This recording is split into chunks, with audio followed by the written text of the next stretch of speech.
ప్రశ్నోత్తరాల ద్వారా హిందూ ధర్మం అనే పుస్తకం నుంచి ఈ రామకృష్ణ వారి మిషన్ వారిది. అందులో హర్షానంద స్వామి వారి చేత విరచితం ఇది. ఇప్పుడు మొట్టమొదటి ప్రశ్న, అసలు హిందూ ధర్మం అంటే ఏమిటి? ప్రాచీన కాలంలో పారసీకులు అంటే పర్షియా అంటే ఇప్పుడు ఇరాన్ అని చెప్పుకుంటున్నాం మనం. ఆ పర్షియా వాళ్ళు ఈ సింధు నాగరికత అంటే సింధు నది ఉంది కదా మనకి పంజాబ్లో, ఆ సింధు నాగరికత వెలిసిందని మనం చదువుకున్నాం కదా. ఆ సింధు నది ఉన్న ఈ దేశాన్ని చూసి వాళ్ళు ఏమనుకున్నారంటే సాని హాగా పలుకుతారు వాళ్ళు పారసీకులు, అది పర్షియా వాళ్ళు. అందుకని సింధు అలా హిందూ అయింది, అంటే హిందూ దేశం అని దీన్ని పిలిచారు. ఇక్కడ జనులను హిందువులు అన్నారు వాళ్ళు. వీరు అనుసరించే ధర్మాన్ని హిందూ ధర్మం అని పిలుస్తూ ఉండేవాళ్ళు. చూసారా, ధర్మమే మనం ఆచరించేది, మా అభిప్రాయం కాదు, మతం కాదు. వారు సాని హా అని పిలుస్తారు కాబట్టి సింధల్లా హిందూగా ఉచ్చరించారనమాట. ఆ రకంగా హిందూ అని వచ్చింది మనకి పేరు. ఈ విధంగా చూస్తే భారతదేశంలో పుట్టి పెరిగిన ధర్మాలన్నీ హిందూ ధర్మాలే అవుతాయి. ఇక్కడ అనేక రకాల ధర్మాలు పుట్టినాయి. జైన ధర్మం పుట్టింది, బౌద్ధ ధర్మం పుట్టింది, సిక్కు ధర్మం పుట్టింది, ఇవన్నీ పుట్టినాయి కదా. ఇవన్నీ కూడా హిందూ ధర్మం యొక్క వివిధ శాఖలు. హిందూ ధర్మం పెద్ద వృక్షం అయితే ఇవన్నీ జైన, బౌద్ధ, సిక్కు ఇవన్నీ కూడా శాఖలు అన్నమాట, వాటి కొమ్మలు. అయితే నిజంగా చూస్తే వేదాలను అవలంబించి ఉండి మరియు ఆర్యులలో, అంటే ఆర్యులు అంటే ఇక్కడ ఏదో మన చరిత్రలో చదువుకున్న ఆర్యులు కాదు. వాళ్ళు ఏం చేశారు చరిత్రలో, ఆర్యులు అంటే ఇతర దేశాల నుంచి ఉత్తరాది వాళ్ళు, ద్రావిడులు అంటే దక్షిణాది వాళ్ళు అని చెప్పి ఆర్యులు దండయాత్ర చేయటం వలన దక్షిణాది వాళ్ళని ఓడించారు. కాబట్టి ఈ దక్షిణాది వాళ్ళు ఆర్యులని నమ్మకూడదంటూ ఆంగ్లేయులు ఒక ప్రచారాన్ని తీసుకొచ్చారు. రామాయణంలో కొన్ని వందల సార్లు ఆర్య అని ఉంటుంది. అలాగే మన పుస్తకాల్లో ప్రాచీన సాహిత్యంలో ఆర్య అని ఉంటుంది.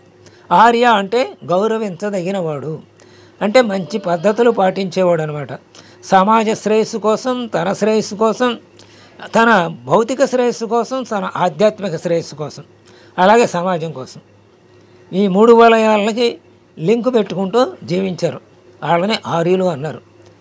అంటే తన శరీరము బాగుండాలి, తన మనస్సు బాగుండాలి, అంటే సూక్ష్మ శరీరం, ఆ తర్వాత సమాజం బాగుండాలి, అలాగే విశ్వం బాగుండాలి, ఇవి ఆలోచించేవాళ్ళు. అందుకని గౌరవించదగిన వ్యక్తులు, అందుకని ఆర్య అనేవాళ్ళు.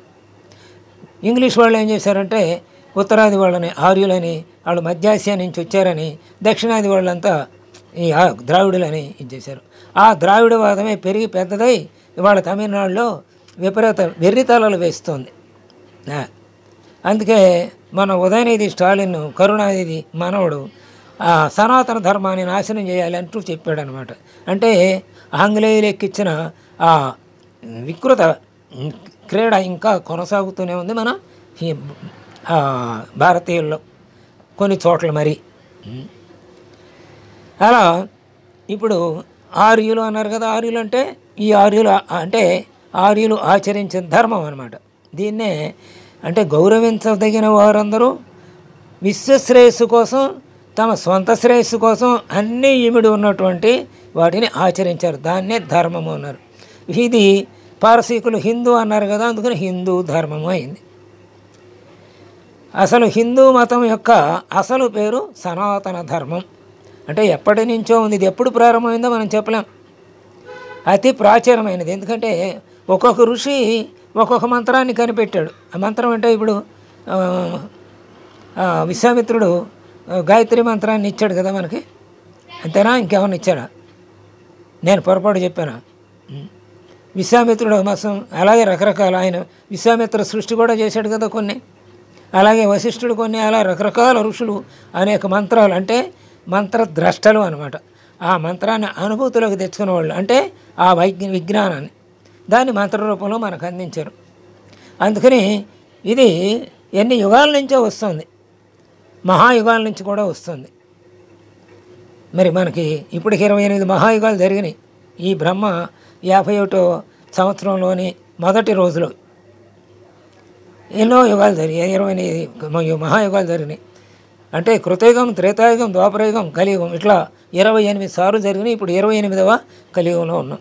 అంటే ఎప్పటి నుంచో ఋషులు అన్ని యుగాల్లో కూడా వాళ్ళు కాబట్టి అతి పురాతనమైనటువంటిది, అందుకనే సనాతనమైనటువంటిది అన్నారు. శాశ్వత విలువలు కలిగినది అంటే ధర్మం ఎప్పుడు కూడా శాశ్వతంగానే ఉంటుంది, ఇది నాశనం అయ్యేది కాదు. ఎందుకంటే ధర్మం అంటే దేని మీద ఆధారపడి ఉంది? ధార ఇతి ధర్మ, ధరించినదే ఆచరించినదే ధర్మం. ఇతరులకు మేలు చేసేదన్నమాట. తనకు మేలు చేసుకుంటూ ఇతరులకు మేలు చేసేది ధర్మం. ఇతరులకు కీడు చేసేదేం కాదు, అది ధర్మం. ధర్మం అంటే ఈ ప్రపంచాన్ని ధరించే ఏ శక్తి ఉన్నదో అది. అంటే ఈ ప్రపంచాన్ని అంతా ధరించి ఉన్నది ఏది? ఈ ప్రపంచానికి అంతటికి ఆధారం ఏది? ఇప్పుడు ఇక్కడ చెప్పుకుంటున్నాం ఆన్లైన్లో, నేను కనపడుతున్నాను మీకు, మీరు నాకు కనపడుతున్నారు. మీరు కావాలంటే వీడియో ఆన్ చేస్తే నాకు కనపడతారు, లేదంటే కనపడరు. మరి ఈ వస్తువు ఎలా వచ్చింది ఇక్కడికి? ఎవరో కనిపెట్టారు, ఆ కనిపెట్టిన ఆయన ఇక్కడ లేడు. అయినా ఇది దాని అంతటికి అది ఇక్కడ వచ్చిందా? రాలా. అంటే ఎవరో సృష్టించారు, దాన్ని మనం తీసుకొచ్చాం. కాబట్టి దీని వెనకాల మనకు కనపడని ఒక వ్యక్తి ఉన్నాడు, లేకపోతే వ్యక్తుల సమూహం ఉంది. అంతేగాని ఇదంతా కేవలం ఒక్క సెల్ ఫోన్ గురించే మనం ఇట్లా చెప్పుకుంటే, మరి ఈ సృష్టిలో 84 లక్షల జీవరాశులు, 14 లోకాలు, ఇవన్నీ వాటంతటికి ఎలా ఏర్పడతాయి? వాటిని ఎవరో వాళ్ళు తెచ్చిపెట్టాలి కదా, లేకపోతే అక్కడికి ఎట్లా వస్తాయి? అవి అట్లా గతి తప్పకుండా, ఈ క్రమం తప్పకుండా సూర్యచంద్రులు, ఆయన పగలు ఉదయిస్తాడు, ఈయన రాత్రి ఉదయిస్తాడు, ఈయన తెల్లరేట ఈయన అస్తమిస్తాడు, ఈయన సమయంలో ఈయన అస్తమిస్తాడు, ఆయన సమయంలో ఆయన అస్తమిస్తాడు. ఇవన్నీ ఎలా జరుగుతున్నాయి? అదే ధర్మం. అంటే ఈ ప్రపంచాన్ని అంతా ధరించి నడిపించే శక్తి ఏదో ఉందంటే అదే ధర్మం. అంటే అదే ఆత్మ, అదే పరమాత్మ. ఈ పరమాత్మ అనుభవాన్ని లభింపచేసే సాధనా మార్గాలను కూడా ధర్మం అని. మరి ఇన్నిటిని మనకి ఇది కనిపెట్టిన వాళ్ళని, ఈ సెల్ కనిపెట్టిన వాళ్ళు ఎవరో ఇప్పుడు బ్రతుకుంటాడని చూస్తాం. ఏది ఎక్కడున్నాడో చూపించండి అంటే, లండన్లోనో ఉన్నాడో, లేకపోతే అమెరికాలో ఉన్నాడో, లేకపోతే ఇంకో చోట్ల ఉన్నాడో అంటే వెళ్తాం చూస్తాం భౌతికంగా. ఆయన చనిపోయాడు అనుకోండి, ఏం చేస్తాం? ఆయన ఫోటోని చూస్తాం. అది కూడా లేదనుకోండి, మన పెద్దలు చెప్పారు కాబట్టి వింటాం. మన ముత్తాత పేరే మనకు తెలియదు, లేకపోతే మన 5వ తరం తాత పేరు మనకు తెలియదు. అయినా మనం లేడంటామా? ఉన్నాడు. 5 తరాల కిందట మనం ఉంటేనే ఇవాళ ఈ తరంలో ఇక్కడ ఉన్నాం మనం. వాళ్ళు గతించారు, మన తాతల వరకు మనకు తెలుసు, మన ముత్తాత మనకు తెలియదు, మన ముత్తాత నాన్నగారు తెలియదు, ఆయన నాన్నగారు తెలియదు మనకి. అయితే ఆయన లేరంటామా? అంటే అజ్ఞానమే కదా లేరంటే. అయితే మనం ఎట్టా వచ్చాం ఇక్కడికి? మన తండ్రి ద్వారా వచ్చాం. ఆత్మావై పుత్రనామేసి, ఆ పుత్రుడే తండ్రే పుత్ర రూపంలో దిగి వచ్చాడు. అలా కొన్ని తరాల నుంచి మనం దిగి వస్తున్నాం. ఈ తరాలు ఎక్కడంటే మళ్ళీ దానికి ఆది ఎక్కడ? ఆయనే పరమాత్మ అని చెప్పుకోవచ్చు. మరి ఇలా ఇదంతా మరి అనుభవంలోకి తీసుకురావాలంటే కొన్ని మార్గాలు ఉండాలి, సాధన మార్గాలు. భగవద్గీతలో ఎన్ని సాధన మార్గాలు చెప్పారు? కర్మయోగం ఉంది, భక్తి యోగం ఉంది, జ్ఞానయోగం ఉంది. 3 ముఖ్యంగా. అంటే 3 షట్కాలు ఉన్నాయి కదా అందులో. ఆ 3 షట్కాల ద్వారా మనం పరమాత్మని చేరవచ్చు. అంటే ఈ సాధన మార్గాలు అన్నమాట. అలాగే నవవేద భక్తి మార్గాలు ఉన్నాయి. శ్రవణం, కీర్తనం, స్మరణం, పాదసేవనం, అర్చనం, వందనం, దాస్యం, సత్యం, ఆత్మనివేదనం, ఇన్ని మార్గాలు ఉన్నాయి కదా. కాబట్టి ఈ పరమాత్మానుభవాన్ని మనకు లభింపజేసే సాధనా మార్గాలు ఉన్నాయి చూసారా. ఇప్పుడు మనం చెప్పుకున్న నవవేద భక్తి మార్గాలు, అదే 3 యోగాలు, కర్మయోగము, అలాగే జ్ఞానయోగము, అలాగే భక్తి యోగము, ఇవన్నీ కూడా సాధన మార్గాలు. వీటన్నిటిని కూడా ధర్మము అని పిలిచాము. ఎందుకని ధర్మం అని పిలిచాము? ఆ ధర్మము ధార ఇతి ధర్మ, ఇదంతటినీ ధరింపజేసేటువంటి పరమాత్మని తెలుసుకోవడానికి మార్గాలు కాబట్టి దీన్ని కూడా ధర్మము అన్నాం. ఏ ధర్మం యొక్క ఉపాసనా మార్గాలు అత్యంత ప్రాచీన కాలం నుండి ఇప్పటి వరకు, అంటే ఇప్పటి వరకే కాకుండా ఇంకా భవిష్యత్తులో కూడా అసంఖ్యాక జనులకు పరమాత్మ అనుభవాన్ని ఇస్తూ ఉన్నాయో అవే సనాతన ధర్మం. ఈ ఉపాసనా మార్గాలు ఎప్పటి నుంచో ఉన్నాయి, ఇవాళ కొత్తగా వచ్చినాయి కావు. కాకపోతే వాటిల్లో కొన్ని మెలకువలు మనం ఇవాళ తెలుసుకోవచ్చు.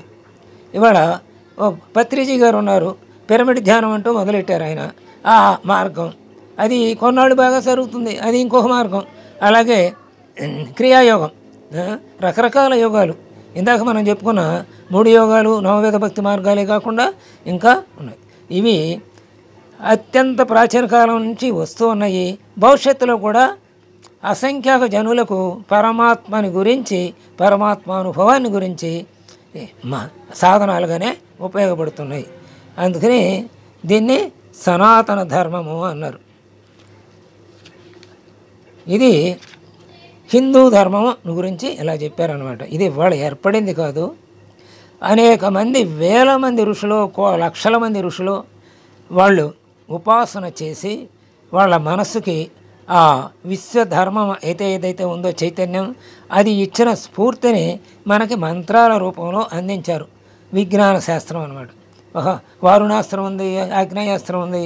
ఈ అగ్నేయాస్త్రాలన్నీ మనం ఏం చేస్తున్నారు, అగ్ని, పృథివీ అని ఇట్లాంటి మిసైల్స్, అంటే ఇట్లాంటి అస్త్రాలు మనం ఈ రకంగా సంధిస్తున్నారు. ఆ రోజుల్లో అర్జునుడు కానీ, ద్రోణుడు కానీ ఇలాంటి వాళ్ళందరూ అవి మంత్రోపాసన ద్వారా సంధించేవాళ్ళు అనమాట. అవి వచ్చాయి.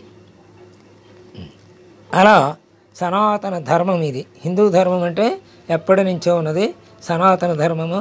దీని ఆధారం ఏమిటంటే విశ్వశ్రేయస్సు. ధర్మానికి ఆధారం ఇక్కడ శ్రేయస్సు, ప్రేయస్సు కూడా. ప్రేయస్సు అంటే ప్రియమైనటువంటిది. ప్రియమైనటువంటిది అంటే మన శరీరానికి, మన మనసుకే. దీనికన్నా అంటే ఒక చాక్లెట్ తింటే, తీపి పదార్థం తింటే ప్రియంగా ఉంటుంది, హాయిగా ఉంటుంది, ప్రియమైంది, ఇది నాకు ఇష్టమైనది, ప్రియమైంది అంటాం. అలా శ్రేయస్సును గురించేదంటే అది తాత్కాలికంగా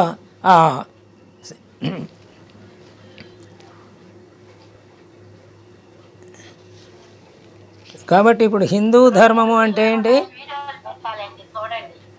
హిందూ ధర్మం అంటే చివరికి ఏం చెప్పారు?